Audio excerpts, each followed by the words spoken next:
Hi, David Vizard here, and you are watching PowerTec 10.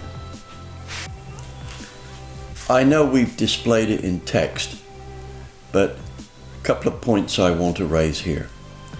Our goal is to help you get your vehicle to do whatever it's supposed to do better.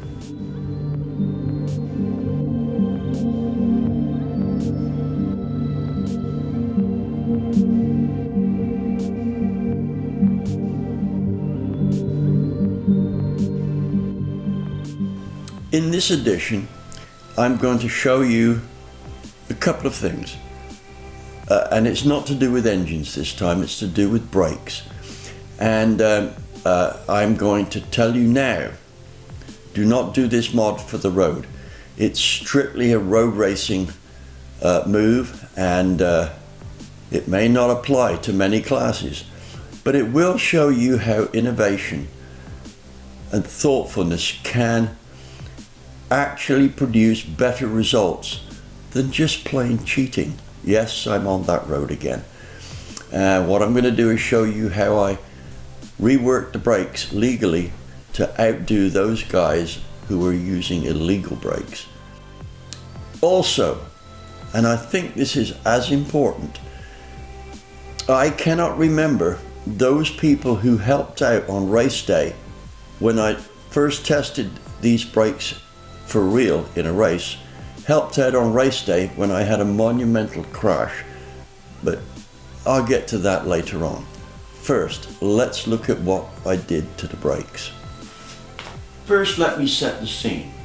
It's 1989 and I'm being sponsored by Kent Cams.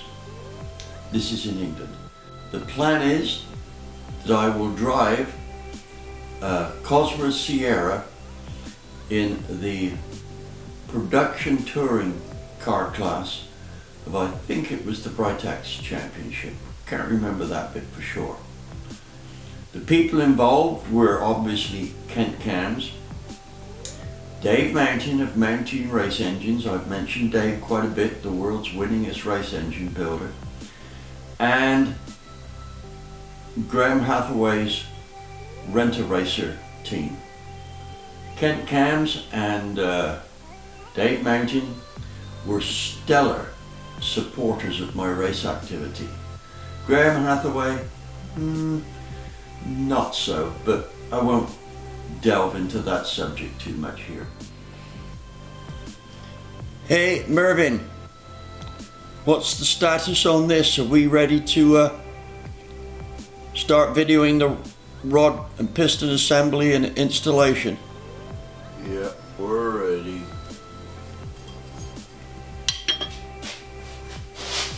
Okay, on with the plot here.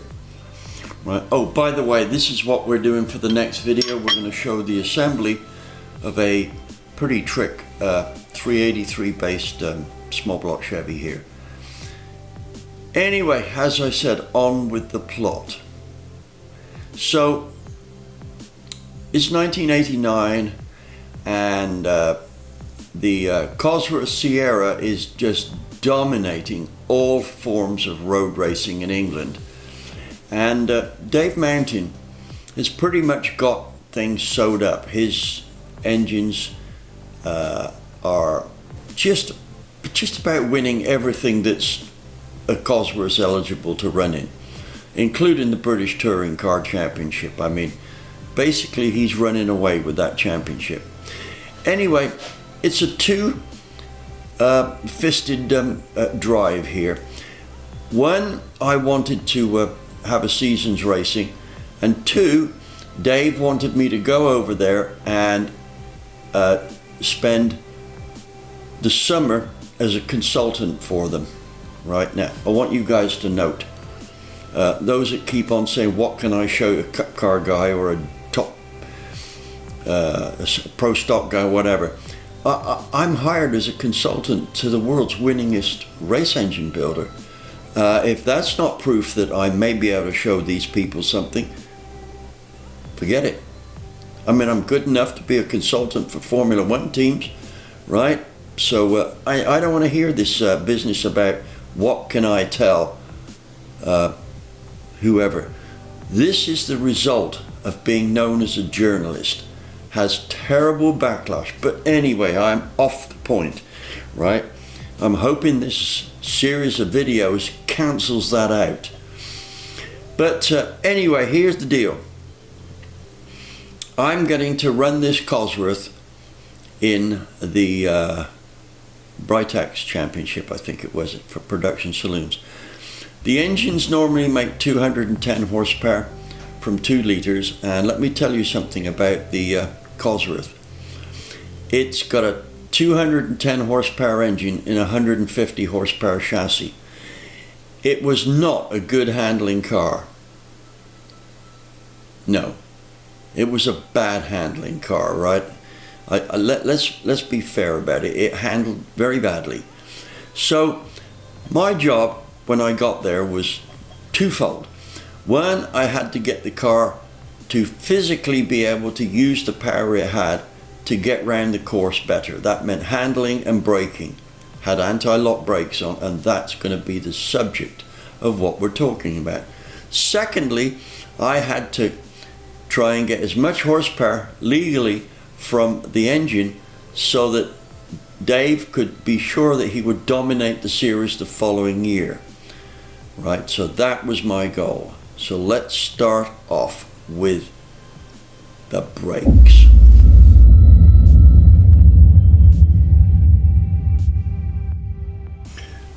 So that you can better see what's going on here, let me paint a situational awareness scene so that you can see what happens from square one. First, let me say that the brakes on the Cosworth Sierra, the anti-locking brakes, were no big deal. On a piece of test road where the tires were capable of enough grip to give a 1G, maybe slightly more, stopping capability, the best we could see with a totally legal system was 0.84G. So what we have here is 0.16 of a G left on the table. Now, to try and get this 0.16 of a G, a lot of the teams were disabling the anti-lock system.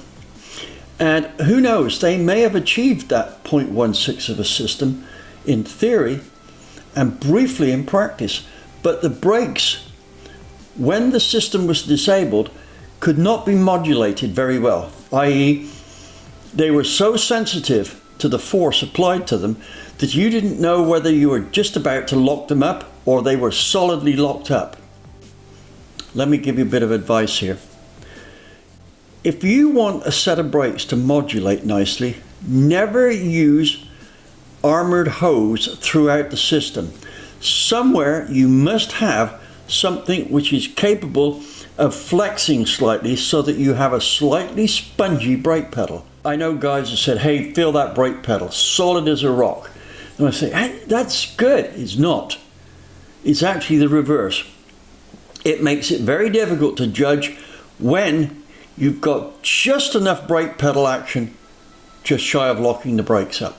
Now, I can be pretty explicit about what's needed for brakes and what isn't, because back in England I was basically known as King of the Lake Breakers, right? And one of my the biggest compliments as a driver I ever had was from Bernard Unett, who was at the time Chrysler's star driver. I mean, this guy was the Ayrton Senna of sedan racing. And I remember at one race he introduced me to the two Alfa drivers, the Italian drivers, factory drivers, at Mallory Park. And just before we split up, and he says, oh, fellas, let me just tell you something. Don't try and outbrake David into a corner. If you put your brakes on 1 foot less than him, you will collect an Armco barrier. For sure. Well, guess what? They thought that was a joke, and one of the drivers actually did try and outbrake me. My God, he had a narrow Alfa Romeo after that. Fortunately, it was okay. But He nearly took me out in the process, and he only braked maybe a foot or two after me, but it was too late.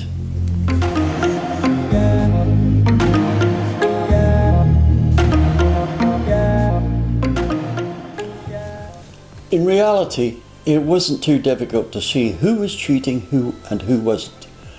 Those cars which tended to smoke the tires coming into a turn, even if it was briefly, were the ones that had the disabled braking system. And I have to tell you, probably a third of the field was doing this. I had to come up with a plan that would improve the brakes without being illegal. The first thing that I did here was that I made it my job to measure the thickness of a substantial number of brake discs, especially the front ones. Actually, only the front ones. And I found out that basically the tolerance on them was quite wide. I'm trying to remember what it was now, but it was probably somewhere in the region of plus or minus 5 thousandths. And so I used this dimension to my own good. I had this theory that the anti-lock system worked because it would modulate the brake pedal, boom, boom, boom, boom, like that, to stop the wheel from actually stopping. So I thought, now can I fool the brake system by making the brake vibrate at a different frequency so that it doesn't do that? So what I did, and I absolutely do not recommend this, that you do this, unless you are a very good driver. What I did was I got a hold of two front discs, brand new ones, and I made up a fixture to go in the center lathe, and it pressed the disc brake onto the chuck, and behind, it was a 4-jaw self-centering chuck. Behind each, between each chuck jaw, I got a bolt, just the right size, so I could unscrew it and distort the disc so that it was flat, it came out, it went back in, went back out. I then machined it. I then marked where that was and turned that around and did the same the other side. What I did was I machined I think it was about a 2/1000 wave, 4 of them, into the discs, and mounted these on the car. Well, now it worked, not surprisingly, amazingly well, right? At Brands Hatch, where I had measured the braking from my data acquisition system, coming up into, I think it's Druids, you come out of Paddock, down the hill, up into the hairpin bend. I found that there, on the asphalt that existed in 1989, that the braking there maximum was 0.84 with everything stock, as good as I could get it. And much to my absolute, how shall I say, joy, that braking went up to 1.04 G. Now on a about 18% increase in G stopping. So how did that work out in the race? Pretty damn good. We got there for the race, and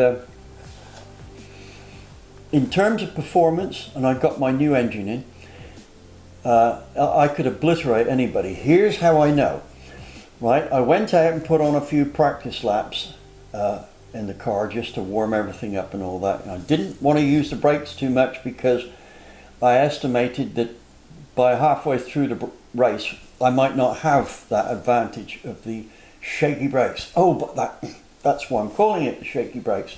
When the brakes were brand new and you applied them like that, the car vibrated so much that you barely could see the corner in front of you. You had to know where to put the brakes on and where you'd end up, because otherwise relying on vision wasn't a good idea.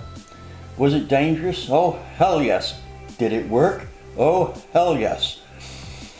Anyway, what happened was, to do my best lap, what I usually do is wait until somebody who's fast comes by me, and then I chase them.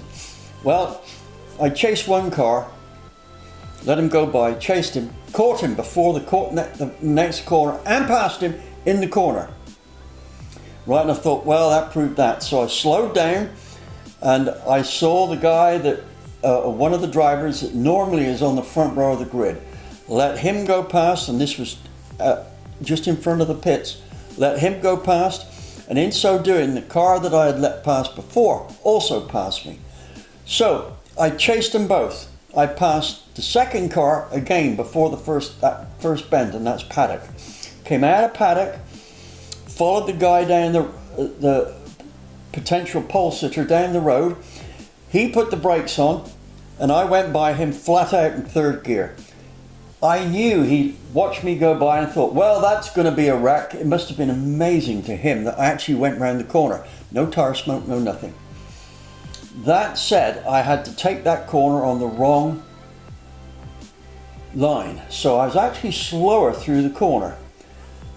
Now, the guy that was the first one to pass actually had an unimpeded line through that bend and actually passed that potential pole sitter and arrived on my back bumper going too fast.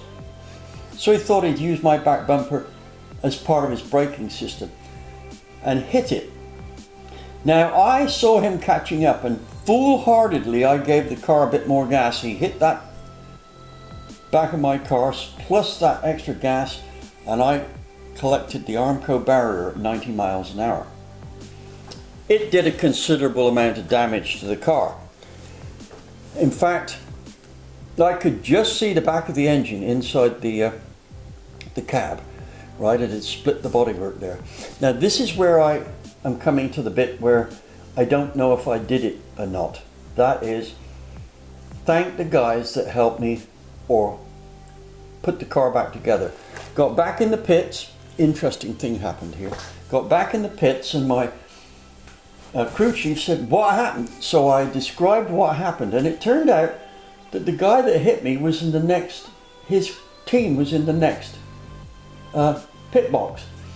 And the team manager overheard me, and he says, that sounds like a likely story. We've got an onboard camera. We'll see how accurate that is. But I don't know, about half an hour later he came in and he said, I'm sorry I accused you of maybe not describing the situation right. He said, it was step for step exactly how you described it. And I pointed to him and I said, you know, that's why people hire me as a bionic data acquisition system to sort their cars out, because I don't lose track of what's going on. Anyway, he apologized, and the driver came round and he said, I'm sorry about that. And I said, yeah, you've just ruined the most expensive race car I've ever raced, right? I guess in 1989 money, it was probably worth $75,000, $80,000. So it was an expensive car to wreck. Anyway, here I am. The doc comes round, he says, I'm going to give you a check over because that was a pretty violent crash. And so they pulled my onboard data acquisition system to look at my biological reaction to the crash. Now, in 1989, I was one of the few drivers who had an onboard data acquisition system that not only took data from the car, but also it required it addressed my blood pressure and pulse rate and breathing, right? The blood pressure deal was a bit of a nasty deal. I had to have a needle up into a vein in my leg down here, and it literally took the blood pressure. We could actually put it into PSI, or as it would be more like milligrams per square inch or whatever it was. Anyway, so the doc looked at it, and he looked at the G's, and there was a spike of 44 G's when I hit the Armco barrier. And he looked at it and he says, it's about 1/10 of a second across there. And he says, you know what, if it had been 2/10 of a second, we'd probably be burying you. I gotta say, this was in the days before the hands device. So if you think you're gonna go racing without a hands device, think again. Anyway, I did do damage to my neck, which I still have, and once in a while I have to put up with the anguish of that. And the doc said, we'll go in and fix that when you're sure you don't want to walk again and when you don't want to drive again. 75% chance I may end up in a wheelchair, so that's an injury I have to put up with. Anyway, when I came back from the doc's office, there is about at least 5 guys from different teams working on my car. They've pulled off the front fender, taken out the windshield, which was smashed, taken out the windshield. One of them has, no, 2 of them have got one of those body jacks straightening the body out. And I could not believe this, but we're 4 hours from the race, and those guys got my car ready for the grid. One of the things that made it look like it was never damaged was they had some duct tape, exactly the same red that I had on the car. And they literally beat out panels and things like this, and the car looked pretty damn good. However, I was 11th on the grid. I was surprised that I was as far up as 11th, because remember, I didn't do a full lap of practice. Anyway, the guy that punted me into the wall came away with only a slightly bent front fender. Didn't affect the performance of the car at all. And he was 7th on the grid. Right? Well, I managed to beat him. I finished 7th and he finished 8th. I don't think I could have worked my way up the field anymore, but the car went round corners to the right. Okay. Corners to the left were scary. When we got back, we found the wheelbase on one side was about 1.5 to 2 inches longer than it was the other side. But here, let me finish this off. All of those guys that helped repair my car, hopefully I thanked you all at the time. If not, rest assured that your actions are still vivid in my mind today, and thank you very much for your efforts on new parts out of this. Do you know not one of them asked for me to pay for them? So guys, you're real sportsmen. I wish there was more like that. Thank you very much for watching.